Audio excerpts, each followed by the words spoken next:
Yes, hamjambo tena kwenu nyote wandugu wapendwa watazamaji na wasikilizaji wa Kwetu TV. Nyote kwa ujumla mnaoendelea kuwa nasi ndani ya taarifa zetu za kila siku na kila wakati mkiwa mbali na karibu. Tunawasalimia na tunawatakia tena jioni njema ya leo dimanche le 9 Novembre 2025 na tunawakaribisha ndani ya habari zetu za jioni ya leo. Tumewaletea habari kuhusu hali ya usalama mashariki mwa nchi ya Kongo na taarifa za mapigano yanayoendelea kati ya vikosi vya wazalendo FARDC na FDNB wanaopigana na wasi wa AFC M23 Twirwaneho na Redi Tabara ndani ya maeneo tofauti mu province ya Nord Kivu na Sud Kivu, na tumewaletea taarifa mbalimbali tena tofauti zinazosemekana kwa sasa ndani ya nchi ya Kongo. Kama kawaida unayoifuata ni Kwetu TV, channel inayokuletea taarifa za kweli tena zenye uhakika kutoka mashariki mwa nchi ya Kongo. Tunawaomba kusubscribe, kucomment na kulike, musambaze habari hizi kwa walio wengi ziwafikie. Mjiunge pia nasi ndani ya sheni yetu ya WhatsApp ambapo mtakuwa napata taarifa zetu zote kwa wakati. Namna ya kujiunga na sheni yetu tuandikie kwenye namba hiyo au gusa hapo mkomentere, utapata linki ya sheni yetu, ujiunge nasi kupitia linki hiyo, utakuwa napata habari zetu zote za kila wakati. Habari zetu za jioni ya leo tutazianzia ndani ya mkoa wa Walikale, hapo ni ndani ya province ya Nord Kivu. Mapigano makali yalizuka upya kati ya vikosi vya wazalendo na waasi wa AFC M23 ndani ya eneo ambayo inaitwa Katete. Hapo Katete kuna mzalendo ambaye alikuwa msaliti, akasaliti wenzake, akawaingiza waasi wa AFC M23 ndani ya eneo hiyo ya Katete. Kwa bahati wazalendo walijua hayo kabla ya waasi wa AFC M23 kuizingira eneo yote ya Katete, ndipo walianza kuwashambulia hao wanajeshi wa AFC M23. Mapigano yalianza kusikika hapo saa 2 asubuhi. Saa 2 asubuhi ndipo mapigano yalianza kusikika hapo. Wale ambao wako nasi ndani ya sheni yetu na grupe yetu walipata video wakati mapigano yalikuwa yameanza hapo. Wakaaji wote walikimbia kijiji hicho baada ya waasi au AFC M23 kuonekana kuingia ndani ya Katete. Wazalendo na FARDC walianza kuwashambulia hao wanajeshi wa AFC M23. Milipuko ya silaha nzito na nyepesi ilisikika hapo, majibizano ya moto yakaendelea kati ya pande mbili. Eneo ya Katete kutokana na mapigano hayo ilibakia kuwa tupu kabisa na hakuna wakaaji. Wakaaji wote walitoka eneo hiyo, walielekea ndani ya vijiji karibu na hapo vyenye usalama, wengine msituni paske walistukizwa na mashambulizi hayo ambayo yalikuwa yameingia ndani ya Katete. Na wazalendo pamoja na FARDC walifanikiwa kuwarepuse waasi wa AFC M23, wakawatosha Katete, wakawafikisha ndani ya maeneo ya vilima na misitu karibu na hapo Katete. Kwa sasa vita visha toka ndani, wazalendo na FARDC ndio wenyewe wako ndani, AFC M23 walishaitimua hapo, ila mapigano yanaendelea ndani ya maeneo ya misitu na milima karibu na hapo. Hali ingali ya wasiwasi tena tete sana kutokana na mapigano hayo, na hiyo ndiyo hali kwa sasa kabisa. AFC M23 walifukuza ndani ya Katete na wanaendelea kuifuata nyuma waifikishe mbali na eneo hiyo ya Katete. Na mapigano kati ya waasi wa AFC M23 na vikosi vya wazalendo FARDC na FDNB ndani ya Walikale yamekuja upya baada ya siku za pata desemene hivi, na hali ni ya utulivu. Leo ndipo tena mapigano yalizuka ndani ya eneo hiyo ya Katete. Habari zetu zinaendelea, nimewaletea taarifa mbichi tangu asubuhi. Tulikuwa kabisa na hatuna namna ya kuwapa habari, ila kwa sasa tumewaletea taarifa zote kwa wakati. FARDC ilishutuma AFC M23 kwa kufanya mashambulizi ndani ya maeneo yao na ikasema ya kwamba itakuja kuchukua hatua. Kulingana na taarifa ya FARDC ilisema ya kwamba muungano wa waasi unaounga mkono na Rwanda unaongeza mashambulizi yake dhidi ya nafasi za jeshi la Kongo katika ukiukaji mkubwa wa makubaliano walio ya kubaliana katika mfumo wa mchakato wa Washington na Doha. Alisema hayo Sylvain Ekenge, huyu ni msemaji wa FARDC. Kwa mjibu wa jeshi la Kongo, katika muda wa saa 70 zilizopita katika jimbo la Kivu Kusini, mashambulizi yalitekelezwa kwenye maeneo yao ya Bulambula na Kibanda Mangovo kwenye muhimili wa Walungu Shabunda. Shambulio lingine la M23 lilizinduliwa katika daraja la mto Mudugwe kwenye muhimili wa Walungu Mwenga. Katika hali kama hiyo, jeshi linaripoti kushambuliwa kwa maeneo yake ndani ya Tuetue na washirika wa Twiraneho kwenye muhimili wa Fizi Minembwe. Katika Kivu Kaskazini, mapigano yamejikita katika maeneo ya Kasopo na Kajinga ndani ya grupema ya Nyamaboko Premier, sekta ya Oso Banyungu ndani ya teritwari ya Masisi. Jeshi pia linaripoti jaribio la kukalia kwa nguvu mlima Irimwi karibu na Bunyatenge katika wilaya ya Lubero. Wakikabiliwa na ongezeko hili la mashambulizi, FARDC, vikosi vya wanajeshi wa Jamhuri ya Kidemokrasia ya Kongo, vinatoa wito moja kwa moja kwa jumuiya ya kimataifa na wawezeshaji wa mchakato wa amani.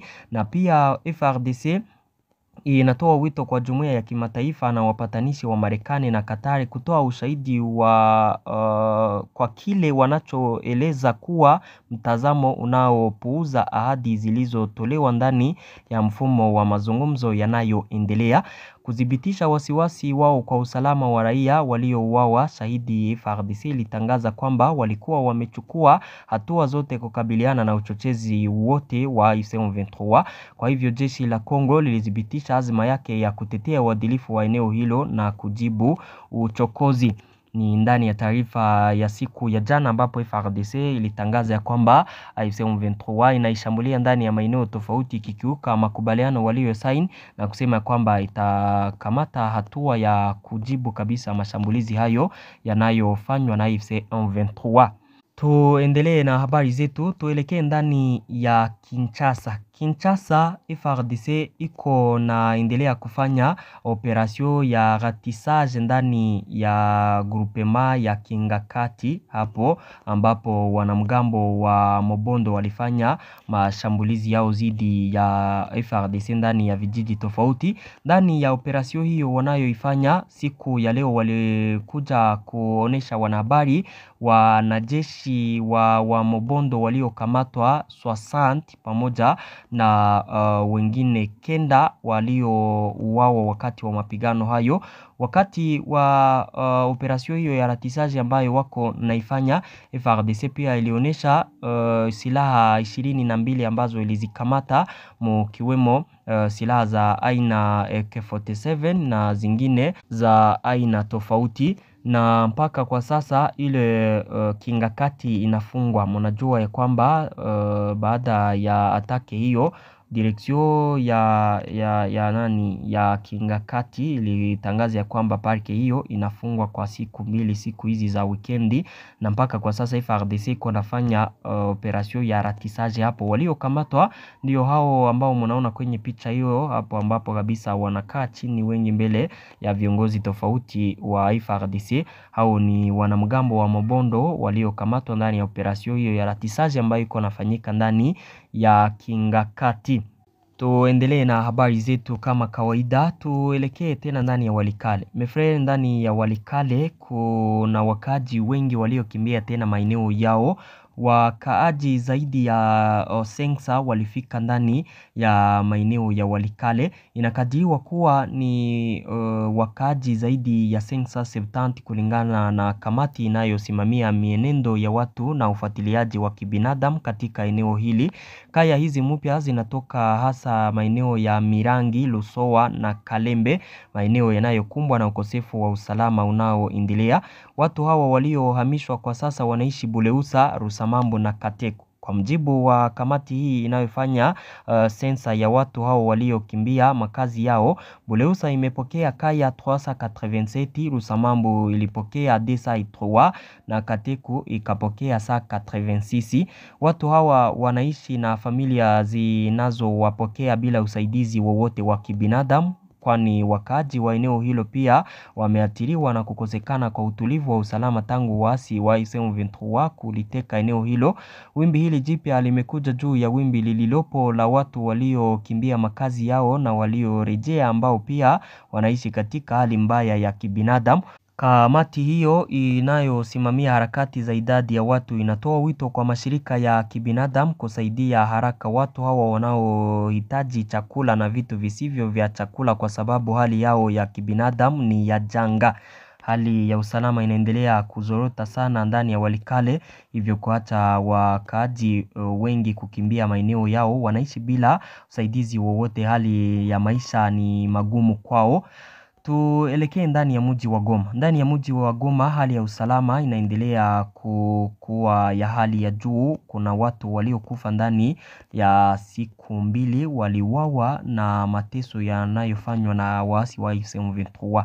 Kesi ya kwanza inamhusisha dereva aliyekamatwa katika wilaya ya Ndosho usiku wa Jumamosi tarehe 2 za mwezi huu. Baada ya kukamatwa alidaiwa kuteswa sana kimwili kabla ya kufa siku iliyofuata Jumatatu, licha ya majaribio ya kutoa huduma za matibabu. Kesi ya pili ni ya David Ahadi Benji, dereva kijana mwenye umri wa miaka 20 anayejulikana sana katika duru za uuzaji wa teksi na magari katika mji wa Goma. Kulingana na vyanzo kadhaa, alitambuliwa na askari wa M23 kama dereva wa zamani wa kolonele katika FARDC, jeshi la Jamhuri ya Kidemokrasia ya Kongo. Inasemekana walimkamata ili kumlazimisha kufichua maficho ya magari aliyotumia kuendesha. Wakiwa hawajapata taarifa yoyote, waasi wa M23 waliripotiwa kumweka katika seli katika idara ya ujasusi maalum. Vyanzo vya karibu na familia yake vinaeleza kuwa alikuwa akiteswa kila siku na kusababisha majeraha makali ya tumbo. Akiwa katika hali mbaya, inasemekana ya kwamba aliruhusiwa na kupelekwa hospitalini ambapo alifariki jioni ya Jumatatu tarehe 3 za mwezi huu. Kesi ya tatu ilitokea jioni ya Ijumaa juzi kabisa. Mwathiriwa aliyejulikana kwa jina la Juma Fikiri alidaiwa kuchapwa viboko na askari wa M23. Kulingana na mwanafamilia, alikuwa na deni la pesa kwa mwanajeshi wa FARDC ambaye alikuwa amemwomba uhamisho wa pesa kwa simu. Ni wakati huu ambapo Juma Fikiri aliripotiwa kutumiwa kushirikiana na askari wa FARDC. Kisha inadaiwa alichapwa viboko mara kadhaa kabla ya kupelekwa katika chumba cha wagonjwa mahututi ambapo alifariki baadaye jioni hiyo hiyo. Zaidi ya hayo, mnamo Ijumaa hiyo hiyo mwili wa marehemu ulipatikana katika mtaa wa Mugunga, mtaa wa Karisimbi. Kulingana na vyanzo kadhaa vya ndani, mwili huo ulionyesha dalili nyingi za mateso. Wahusika wa mauaji bado hawajajulikana. Hapo ni ndani ya mji wa Goma ambapo hali ya usalama inaendelea kukamata hatua nyingine. Na hizo ndizo taarifa ambazo nilikuwa nimewaletea jioni ya leo. Asante kabisa, na waomba kuendelea kusubscribe, kuzisambaza habari hizi kwa walio wengi. Asante sana.